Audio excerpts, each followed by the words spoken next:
შვეიცარიაში დავოსში ყოველწლიური ეკონომიკური კონფერენცია დაიწყო, რომელმაც მსოფლიოს წამყვანი ქვეყნების პოლიტიკურ და ეკონომიკურ ლიდერებს მოუყარა თავი.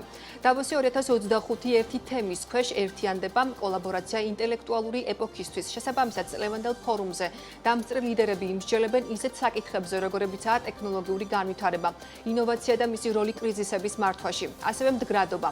დავოსში იქნებიან 350-ზე მეტი სამთავრობო ლიდერი სხვადასხვა ქვეყნიდან, მათ შორის სამიც ჩაერთვება ამერიკის 47 პრეზიდენტი დონალდ ტრამპიც. იქვეა 1600-ზე მეტი ბიზნესმენი, მათ შორის 900-ზე მეტი CEO, ანუ კომპანიების პირველი პირები, მსოფლიოს წამყვანი გამომგონებლები და ინდუსტრიის ლიდერები. ჩვენ იქ არ ვართ წარმოდგენილი და ეს არის პირველი შემთხვევა ბოლო 20 წლეულში, როცა საქართველოს დავოსის ეკონომიკურ ფორუმზე მიწვეული არ არის. ის რომ ოცნებას მოსაწვევი არ მიუღია, დაადასტურა მთავრობის ადმინისტრაციამ. პირველი ვიცე-პრემიერი კი ამბობს, რომ დავოსის ეკონომიკური ფორუმი საქართველოს დელეგაციისთვის წელს პრიორიტეტული არ იყო. რას იღებს და კარგავს ქვეყანა მსგავს ფორუმებში მონაწილეობით ან არ მონაწილეობით და რატომ არის მნიშვნელოვანი იყო იქ, სადაც მსოფლიო ლიდერები მსჯელობენ. სტუმართან ვისაუბრებთ ამ თემაზე. ქეთი ბოჭორიშვილი, ეკონომიკის მინისტრის ყოფილი მოადგილე შემოგვერთდა სტუდიაში. ქეთი, მოგესალმებით პირველ რიგში, უღმესი მადლობა თქვენი დროისთვის. ასევე კიდევ ერთხელ უნდა დავსვათ ეს კითხვა, რეალურად საქართველოს არ არის წარმოდგენილი წელს დავოსში ეკონომიკურ ფორუმზე. რას ნიშნავს ეს ჩვენი ქვეყნისთვის, ისედაც რამდენად მოსალოდნელი იყო ამ შექმნილ კრიზისულ პოლიტიკურ კრიზისის პირობებში, რომ საქართველოს არ მიიწევდნენ იქ და რას ვკარგავთ რეალურად ამ ტიპის პლატფორმაზე არ შეერთებთ? მოგესალმებით, ჩვენ დღემშვიდობისა. თავდაპირველად მინდა აღვნიშნო, რომ დავოსის ეკონომიკური ფორუმი ეს არ არის უბრალოდ ფორუმი.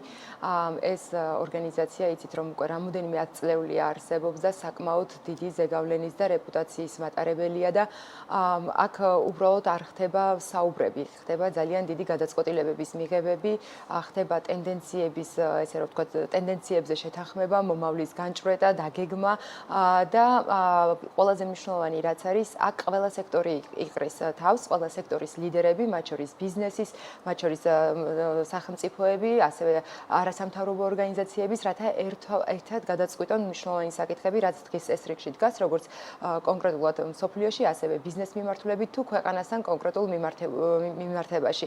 ამ ღონისძიებაზე მონაწილეობის მიღება გაძლევს უნიკალურ შესაძლებლობას, რომ პირველ რიგში, რა თქმა უნდა, შენი ქვეყანა წარმოაჩინო, გაეცნო ამ ტენდენციებს და იყო მონაწილე ამ ყველაფერში, დაიჭირო ის რა შესაძლებლობები შეიძლება იყოს შენი ქვეყნისთვის და შენი ბიზნესისთვის და ასევე თავი წარმოაჩინო, როგორც სრულყოფილი, ესე რომ ვთქვათ, ლეგიტიმური ქვეყანა სხვადასხვა მიმართულებით. აქ არის უნიკალური პლატფორმა, დისკუსიები, თვითონ კონფერენცია, სხვადასხვა მედია ჩართულობები, რაც უფრო აქტიურად გამოიყენებ დროს, რა თქმა უნდა, კიდევ უფრო მეტი შესაძლებლობები არსებობს. უბრალოდ თუნდაც ყავიზალება შესაძლებელია წამყვან კომპანიების ლიდერებთან, რომელიც აი ერთ რაღაცა 5 კვადრატში არიან განთავსებულები და საკმაოდ დიდ დროსაც გაზოგინებს, რომ მთელი წლის განმავლობაში შენ სხვადასხვა ქვეყანაში არ იფრინო მათ შესახვედრად. ერთი და მეორე accessibility, ანუ ძალიან მარტივად შეგიძლია მათ შეხვდე, რადგან ყველა ჩამოსულია და მთელი დრო აქვთ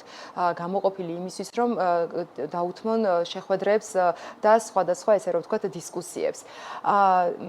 ძალიან ბევრს კარგავს ქვეყანა, როცა მანდარგებულობს მონაწილეობას და კიდე ერთს დავამატებ, რომ მონაწილეობის მიღება შეიძლება ფორმალურადაც გააკეთო, რომ ჩახვიდე უბრალოდ და დაფიქსირდე, მაგრამ მე ყოველთვის ვამბობ, რომ რამდენად აქტიურად გამოიყენებ და რამდენად მართლა შენი კალენდარი შევსებული არის მაქსიმალურად, რომ ეფექტურად და კარგად გამოიყენო იქ ყოფნა, იმიტომ რომ თითოეულ წუთს აქვს უდიდესი მნიშვნელობა.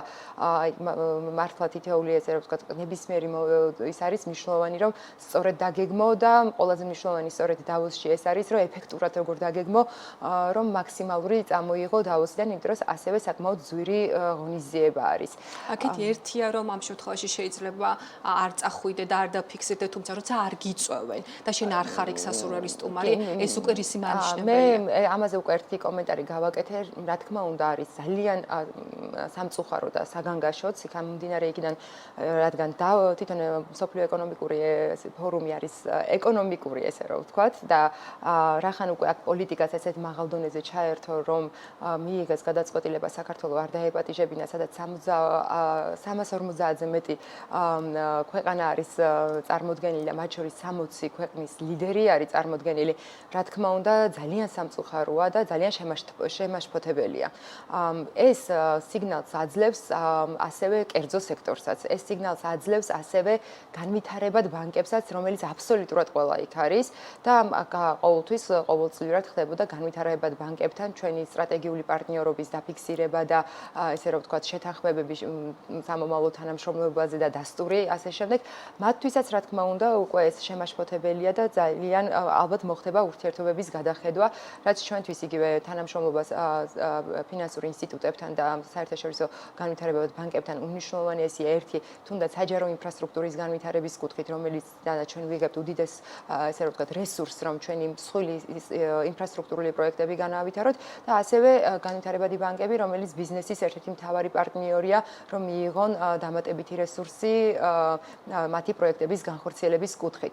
ეს ერთი მიმართულება. მეორე მიმართულება, თუნდაც კერძო კომპანიები წარმოდგენილი არიან ძალიან შთამბეჭდავი, მსხვილი, კარგი კომპანიები, რომელიც მართლა სანატრელია, რომ საქართველოში განახორციელონ ინვესტიციები, საქართველოს მათ გაიგონ, ესე რომ ვთქვათ და რა თქმა უნდა, როცა არ ხარ, საერთოდ უკვე იკარგები ესე რომ ვთქვათ, ხედვის არეალიდან, ხო? თუმცა ამ პირობებში როცა დასავლეთთან დისტანცირებით გაუჭირდებოდა ჩვენს მთავრობას რომ წავსულიყავით, რას მივიღებდით, ხო, რა იყო ჩვენი მთავარი მესიჯი. ესეც ამანაც განაპირობა, თუნდაც ის, რომ მე მივიღე გადაწყვეტილება არ წავსულიყავი ამ წელს, რადგან მე ის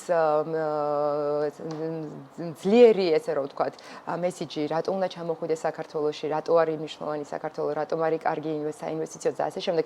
მე დღეს სამწუხაროდ ამას ხმამაღლა ვეღარ ვსაუბრობ და ვერც დაჯერებულად ვერ ვსაუბრობ, ხომ? იმიტომ რომ მე თვითონ არ ვიცი რა ბედი გველის და რა იქნება შემდეგი თვეების განმავლობაში ჩვენს ქვეყანაში და საერთოდ საქართველოს რა ბედი ელიზა. თუ მე არა ვარ დარწმუნებული, აბა სხვა როგორ დავარწმუნო, ხო? აქედან გამომდინარე, მივიღე გადაწყვეტილება, რომ ძალიან წყდება გული, ვადევნებ თვალყურს, რაც ხდება იმ შეხვედრებს, იმ დისკუსიებს, იმ სტუმრებს, ვინც იქ არიან, თუმცა ჩემი ამჟამინდელი ვიზიტი მხოლოდ სურათების გადაღებით იქნებოდა შემოფარგლული და გადავწყვიტე, რომ რა თქმა უნდა არ მივიღო მონაწილეობა. კი ბატონო. პირველი ვიცე-პრემიერის განცხადება და უпростоრად ეს კომენტარი BMG-ს დასმულ კითხვაზე. ალბათ თქვენც ნახავდით, რომ წელს საქართველოს ხელისუფლებისთვის არ იყო პრიორიტეტული, რომ ყოფილიყო წარმოდგენილი ამ კონფერენციაზე. თქვენ როგორ გაიგეთ ლევან დავითაშვილის ეს განცხადება? მე ვფიქრობ, რომ ლევანმა ძალიან ადეკვატურად უპასუხა, ზუსტად იმიტომ, რომ შენ უნდა გქონდეს ძალიან მყარი და ძლიერი მესიჯები და არგუმენტები, როდესაც ელაპარაკები უცხოურ ინვესტორს.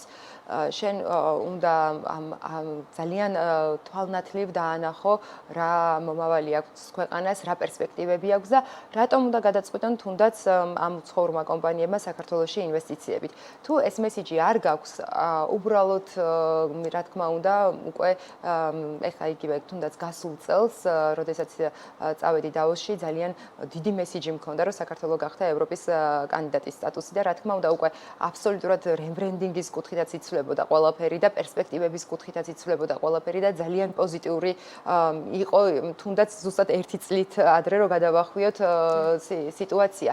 დღეს არ გაქვს არაფერი სათქმელი და შესაბამისად ფიქრობ, რომ უბრალოდ რომ დაპატიჟებულებიც ყოფილიყვნენ და წასულიყვნენ, რა იქნებოდა ის მამოძრავებელი ესე რომ ვთქვათ, თავარი საკითხები, რითაც უნდა დააინტერესო ინვესტორები, ძალიან რთული იქნებოდა ამ მდგომარეობაში და მე მესმის თუნდაც ეს კომენტარი თუ რატო შეიძლება არ მიიღო მონაწილეობა დავოსის ფორუმში. თუნდაც აი ამ პოტენციური ინვესტორების თვალში დღეს როგორ გამოვიყურებით და აი ამ შექმნილი კრიზისულ პირობებში განიხილავს თუ არა ვინმე საქართველოს საინვესტიციოდ უკვე არსებული ინვესტორებიც, რაზეც ჩვენ ხშირად უყვებით მაყურებელს, განიხილავენ, რომ შესაძლოა კაპიტალიც კი გაიტანონ ქვეყნიდან, თუ ქვეყანა არ დაუბრუნდება დასავლურ კურსს, ხომ? აი ამ პირობებში როგორ ჩანვართ ჩვენ საერთაშორისო ინვესტორების თვალში და თუნდაც თუ ეს პროცესები მალე წავა დეესკალაციისკენ, რა პერიოდი დასჭირდება იმ რეპუტაციული ზიანის აღდგენას, რომელსაც ვიღებთ?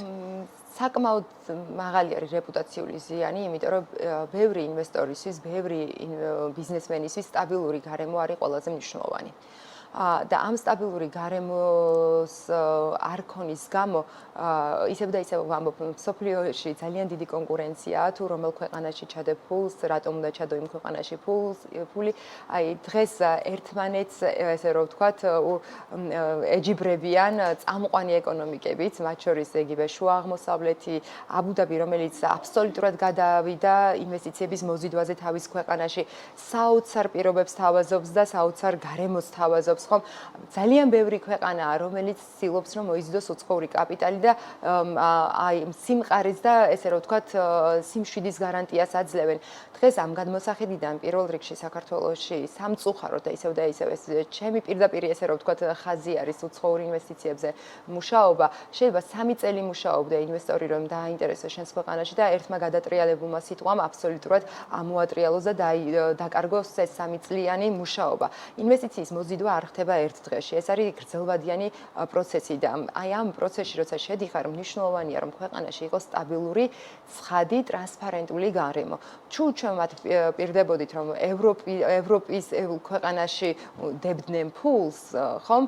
და თუ ჩვენ ეს არ შევინარჩუნეთ, რა თქმა უნდა, ძალიან ბევრი კითხვა გაჩნდება, როგორც არსებულ ინვესტორებთან, აისევე, რა თქმა უნდა, უცხო ინვესტორების მოსაზიდად საერთოდ ესე რომ ვთქვათ, talking points, ანუ სასაუბრო არ გვექნება და აქვე მინდა დავძინო პირველ რიგში ასევე პულსი გვესინჯება ადგილობრივ კომპანიებზე, ხომ?